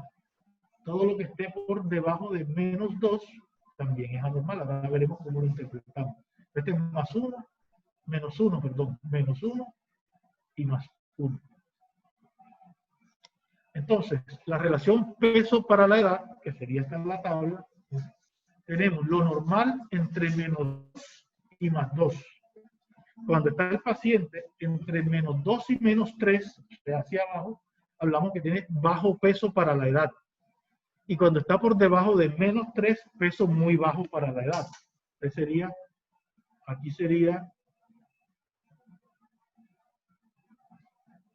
menos 2 a menos 3, bajo peso para la edad, y menos 3 hacia abajo, peso muy bajo para la edad. Ahora bien, IEPI tiene un parámetro que es muy importante, que es aquel que está normal, pero que está en riesgo, que es el que está entre menos 1 y menos 2. Menos 1 y menos 2. Porque lo normal ya dijimos que es de más 2, acá en la línea de arriba roja, hasta esta que es menos 2. Pero el que está entre menos 1 y menos 2 está en riesgo de bajo peso. Es un niño que hay que tener muy en cuenta, porque son los niños que fácilmente les da una diarrea y ya entra en un periodo de desnutrición o de bajo peso. Y lo mismo, el niño que está entre más 1 y más 2 tiene riesgo de sobrepeso.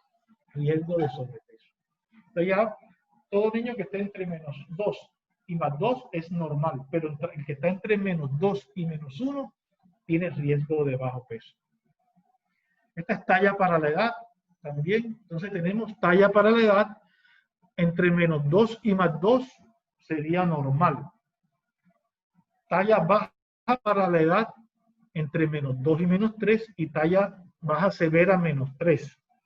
Lo mismo, el que está entre menos 1 y menos 2 menos 1 y menos 2 tiene riesgo de baja talla. Riesgo de baja talla en la curva de talla-edad. Con respecto a la relación peso-talla que ya dijimos y lo veremos cuando hablemos de desnutrición,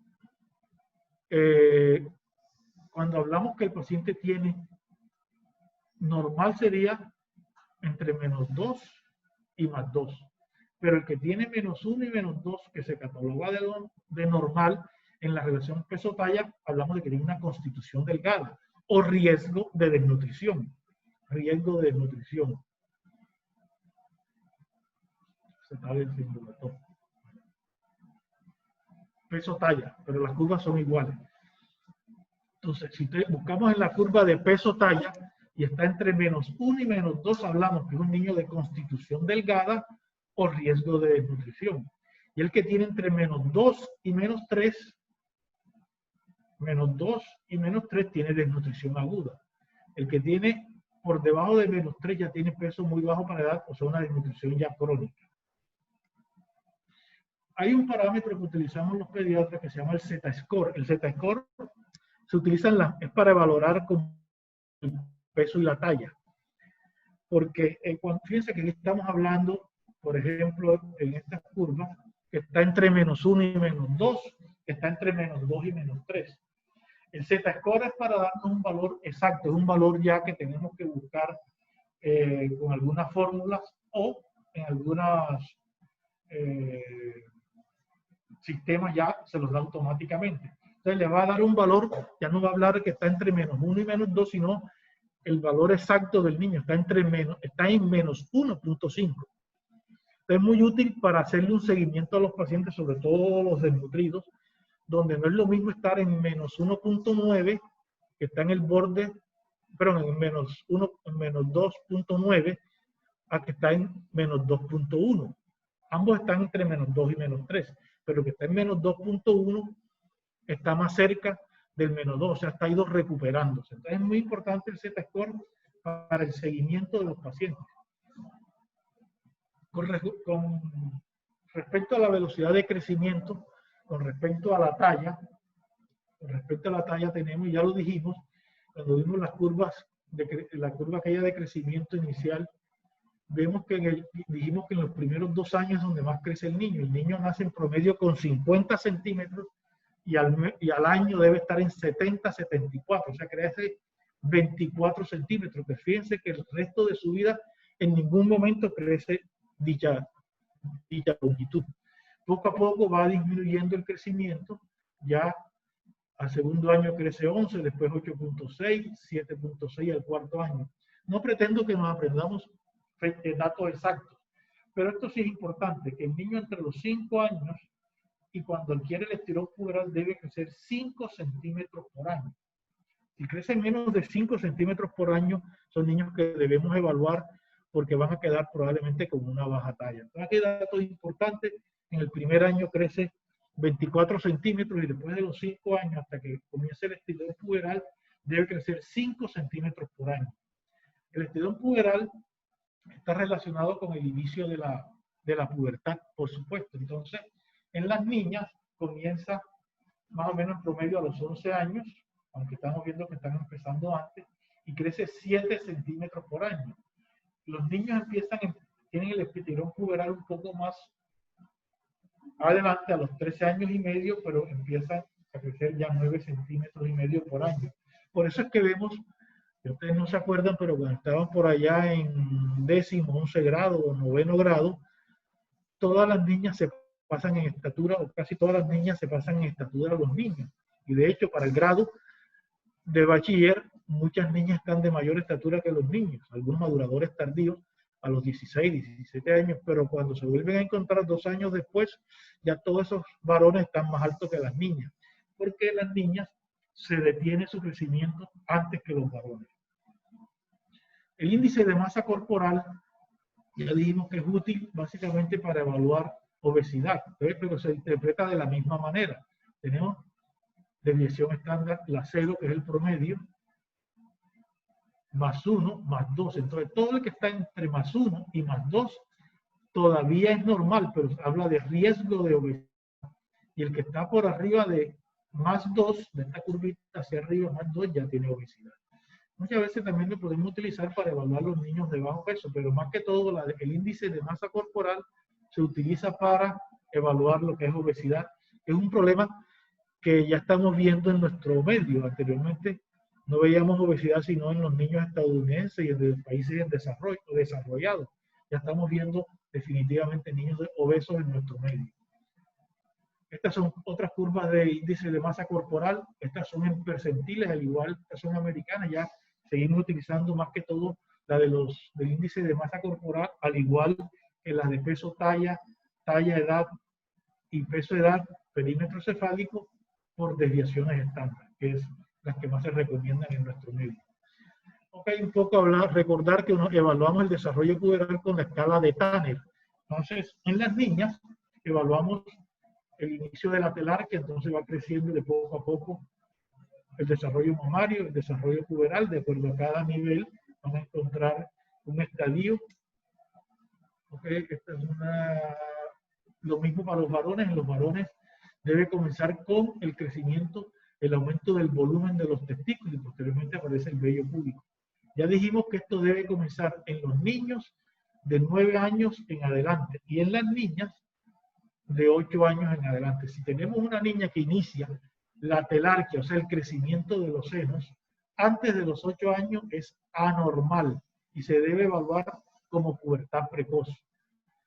La menarquia no debe ser antes de los 10 años, algunos dicen que 9 años y medio, pero lo importante es que la menarquia, o sea, la primera menstruación, como se utiliza el término callejero, ya la niña se desarrolló, ¿cierto? Cuando le aparece la primera menstruación, que es la menarquia, más o menos comienza 2 años después del inicio de la telarquia, 2 años después. Entonces tenemos que toda niña que comienza antes de los 8 años va a tener una menarquia a los 9 años, lo cual es muy rápido y va a tener sus repercusiones psicológicas y de crecimiento, porque son niñas que inicialmente, y niños también en el caso de los varones, son niños que como empiezan su estirón puberal rápidamente, el desarrollo, la maduración ósea se alcanza también rápidamente, y los que eran los niños y niñas más altas en los primeros años terminan siendo de baja talla. Ok, con respecto al desarrollo es un poquito más complejo la evaluación. Tenemos que hacernos unas preguntas, como recomienda Yepi, ¿cómo fue el embarazo? ¿Cuánto tiempo duró? Ya el doctor González le estuvo hablando del prematuro, que pueden tener secuelas del neurodesarrollo muy importantes. ¿Cómo fue el parto? ¿Cómo nació el niño? ¿Cierto? Si el niño tuvo un buen Apgar, o sea, nació bien, o fue un niño que nació con asfixia perinatal, va a repercutir en el desarrollo. ¿Cuánto pesó al nacer? Entre más bajo es el peso al nacer, más problemas, más riesgo del desarrollo van a tener problemas. Problemas después del nacimiento. Si fue un niño que nació bien y salió del hospital o de la clínica con la madre, probablemente es un niño que no tuvo patologías al nacer. ¿Ha presentado el niño algún problema de salud? Es importante si ha tenido convulsiones. Evaluar la consanguinidad de los padres. Algún niño con problema mental o examen físico anormal, un hermanito con retraso, con problemas del desarrollo. Y esto es importante, ¿cómo ve el desarrollo de su hijo en la madre? Debemos preguntárselo, porque muchas veces las madres no van detectando alteraciones y tenemos que evaluar mes por mes. En general vamos a evaluar en el desarrollo la motricidad fina, motricidad gruesa, el lenguaje y lo social. Esto va mes por mes. Ahí en las diapositivas que se mandaron a Canvas van a encontrar todos estos datos, pero no pretendo que hoy veamos uno por uno. Más bien, esta última diapositiva vemos el resumen de los hitos más importantes en el desarrollo del niño en el primer año. Y son los que tenemos que aprendernos, porque no esperar que un niño tenga 3 años que no camine para decir, no, este niño tiene retraso del desarrollo. No esperar que el niño tenga 12 meses y no gatea, no levanta la cabecita y decir, no, este niño tiene retraso del desarrollo. Cada periodo, en el primer año es indispensable que el niño vaya adquiriendo esas habilidades. Entonces tenemos que en los primeros 2 meses, máximo 3 meses, tenía de tener un sostén cefálico adecuado.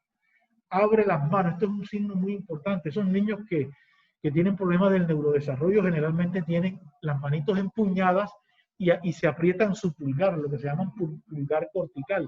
Entonces esos niños hay que estar pendientes que abran bien las manos en los 2 meses. Ya fijan la mirada. De 4 a 6 meses empiezan a dar vueltas, boca abajo a boca arriba, boca arriba a boca abajo.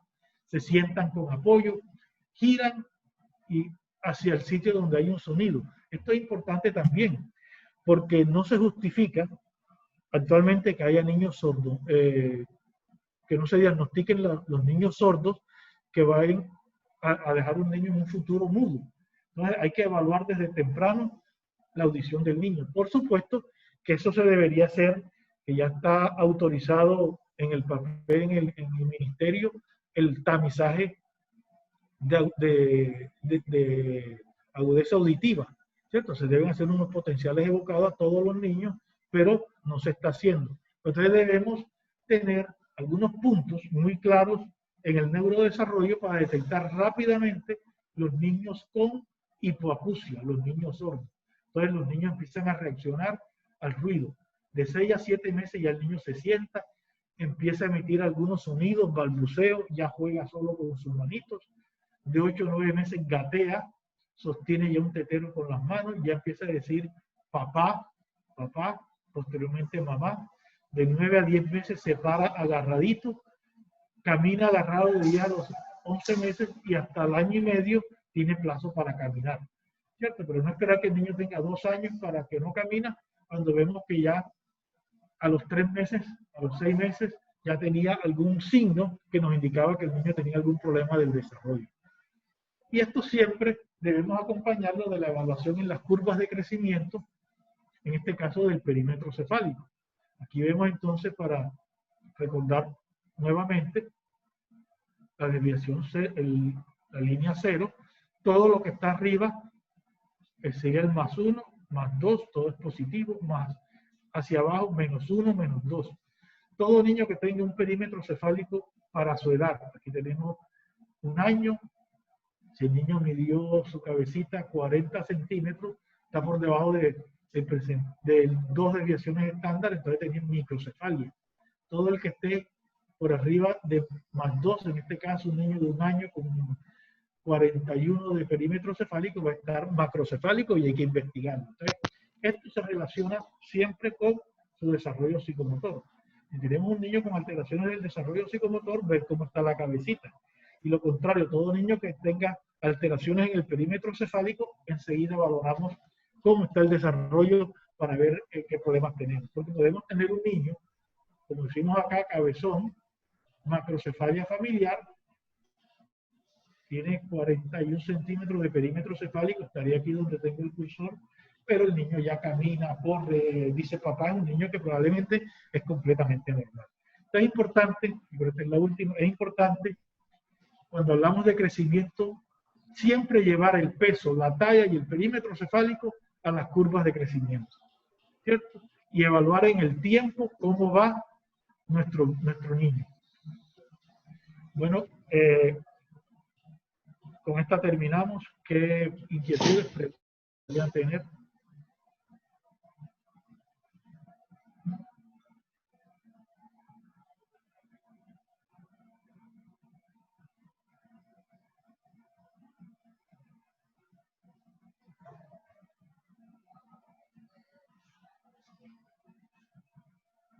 Algunos se cansaron y se salieron de clase. Por ahora ninguna, doctor. No. ¿Cuántos comenzaron? 90 y pico, bueno. Buenas preguntas. Doctor, una pregunta, si encontramos un paciente por debajo de las desviaciones estándar, pues, ¿qué lo reportamos o qué empezamos a hacer? Digamos, si está bajo peso para la talla o... Ok, sí. Entonces,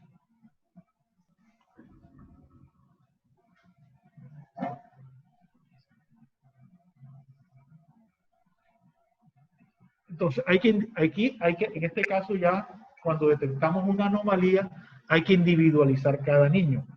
En general utilizamos las curvas, pero ojo, no todo niño que esté, por ejemplo, con una talla entre -2 y -3, ¿cierto?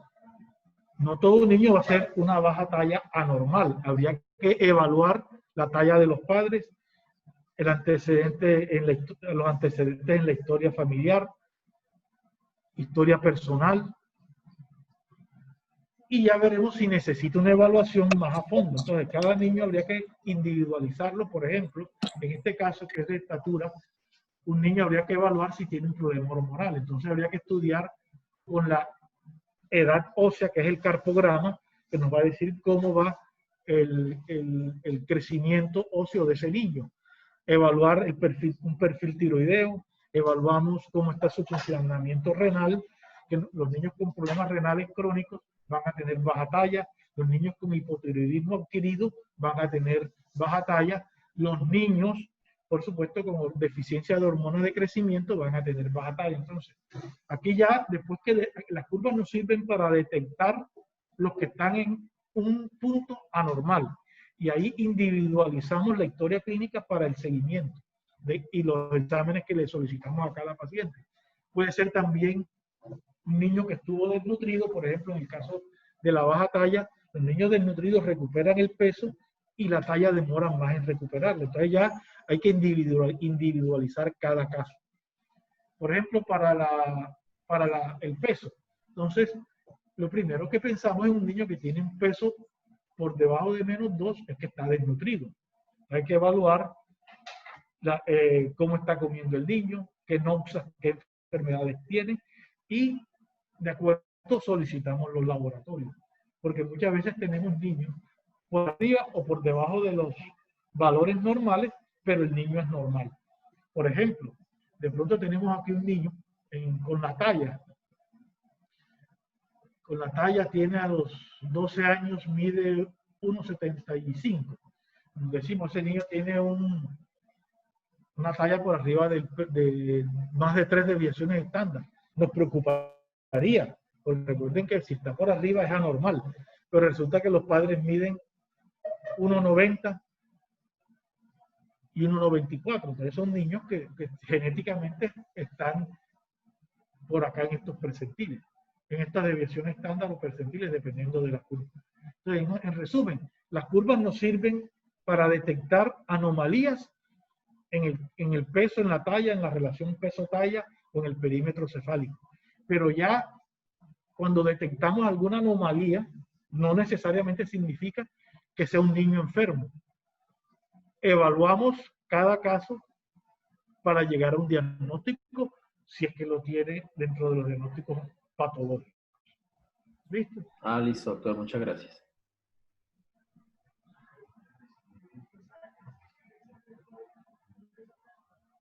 Ok.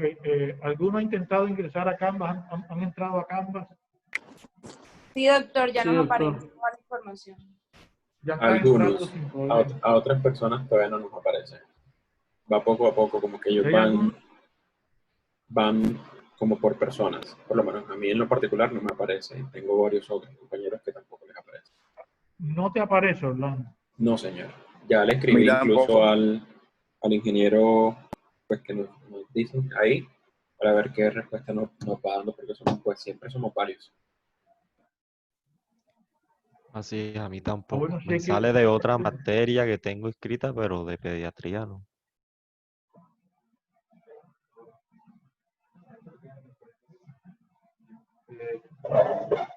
Una cosa, todos están, ya les comenté que hasta el día de ayer encontré 110 estudiantes registrados en la materia de pediatría, distribuidos en 6 cursos que están en Canvas. Entonces, los que están allí pueden ingresar sin problema. Lo que sí es que deben corroborar su contraseña. A veces, se lo digo en ocasiones anteriores ocurrió que de pronto tenían varios correos y estaban inscribiendo un correo que no utilizaban y el que realmente aparecía no sabían contraseña. Entonces, verifiquen rápido la contraseña porque ya todos están en la plataforma. O sea que el acceso está permitido siempre y cuando ustedes tengan la contraseña correcta. Yo les pido el favor que vayan, que hablen con los ingenieros correspondientes para que les solucionen eso lo más pronto. ¿Listo? Sí, claro, doctor. Bueno, pues.